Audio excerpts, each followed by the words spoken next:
sebelumnya kami dari mahasiswanya sebelum kemudian di selesai izin maka observasi mengenai bimbingan konseling itu.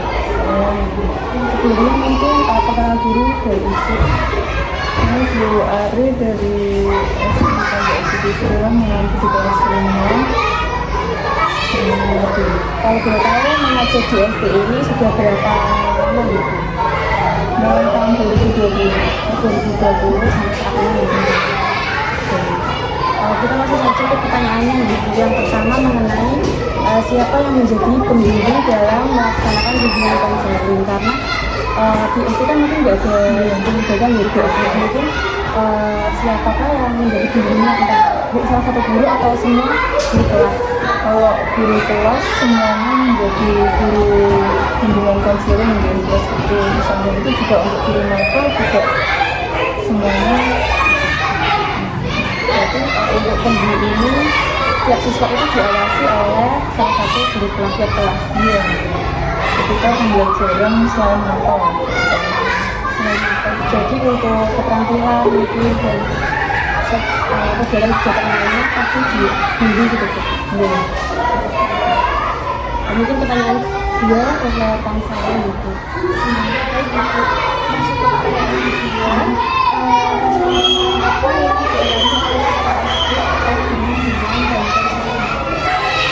Kalau masalahnya itu tidak terlalu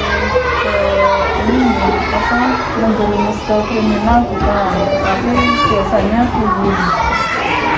Jadi hanya mengajak antar teman, ya hanya bullying kecil gitu, tidak sampai yang menjerumus ke tindakan.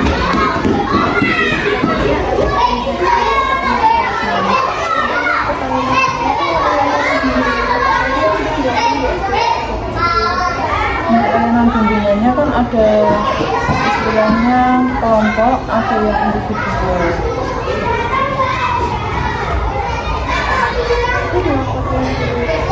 Guru kelas juga guru nakal.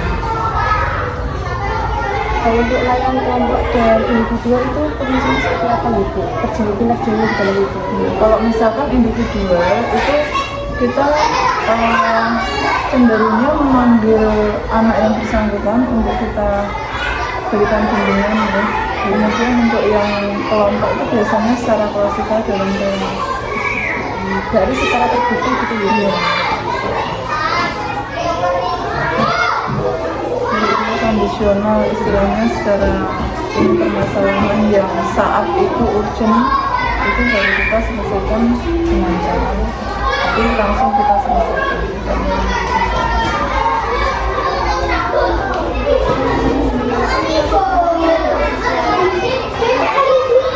Biasanya kami juga jadi ada istilahnya kembali balik juga, ada kerjasama untuk sama-sama kita mendidik anak ya. Jadi dalam satu tujuan, kalau di sekolah kita terapkan prinsip seperti ini, di rumah ya harus kita terapkan prinsip seperti ini. Jadi bisa satu jalan.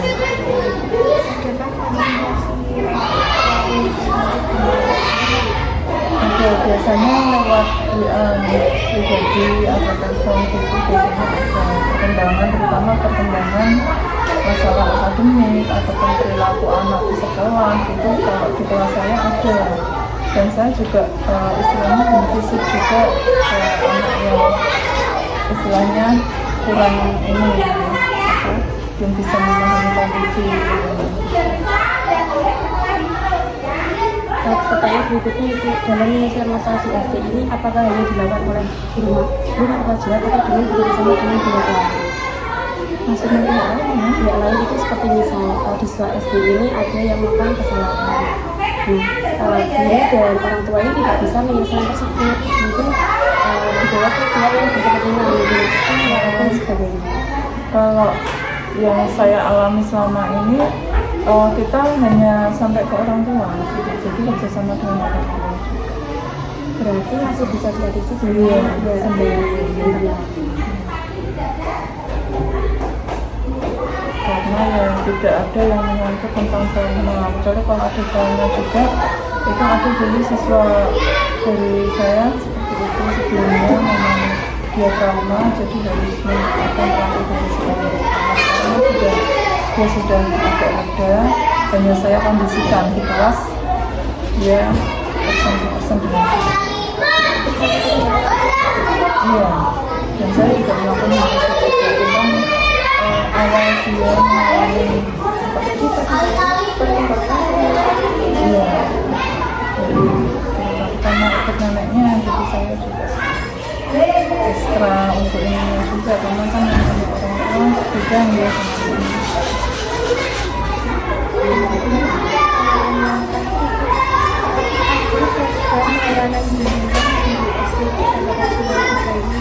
program bimbingan jadi secara individu dan secara kelompok itu ada untuk yang seperti itu. Jadi kita rencanakan misalkan ada anak yang bullying ya, sekarang kan mesinnya seperti itu. Ini saya seperti ini diajak sama ini. Jadi kita tekankan untuk pendidikan karakter itu yang utama. Jadi secara akademis boleh kalian mendapatkan nilai 100, tapi kalau karakternya sama saja.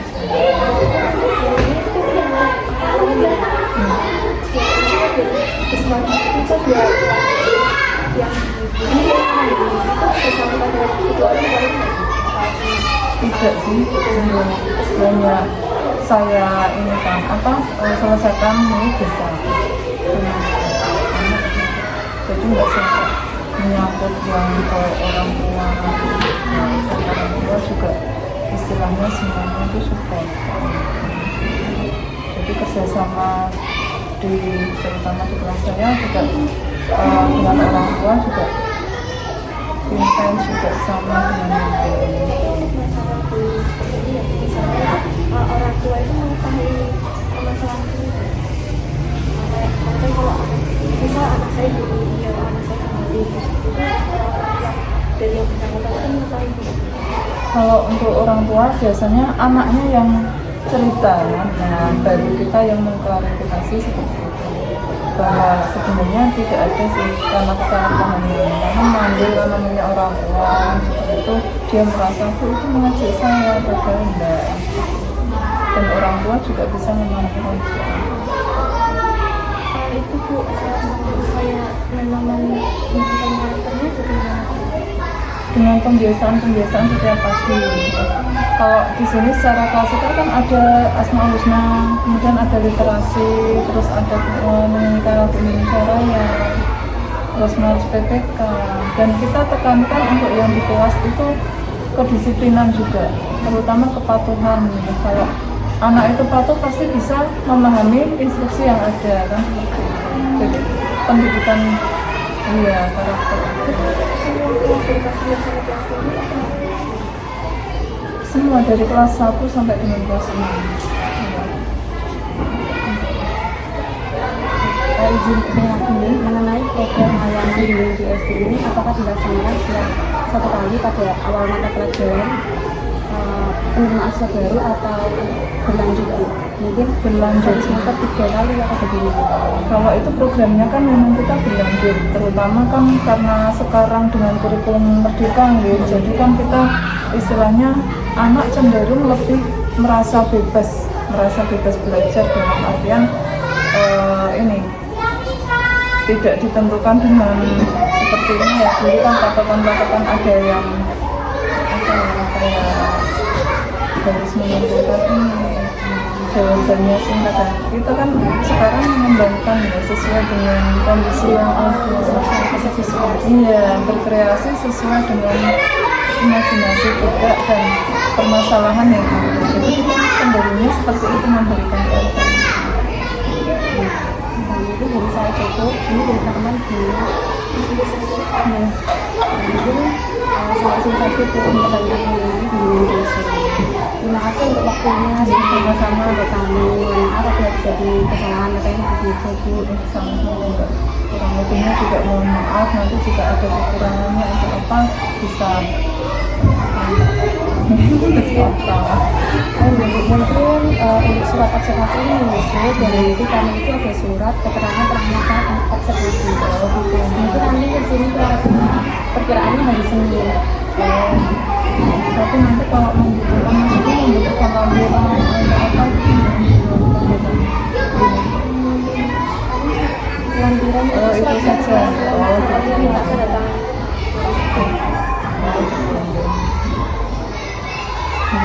Terima kasih juga sudah mempercayakan pembaca kita ini untuk bekerja sama Elia. Terima kasih Mbak, kurang lebihnya saya juga mohon maaf. Terima kasih atas waktunya. Sama-sama.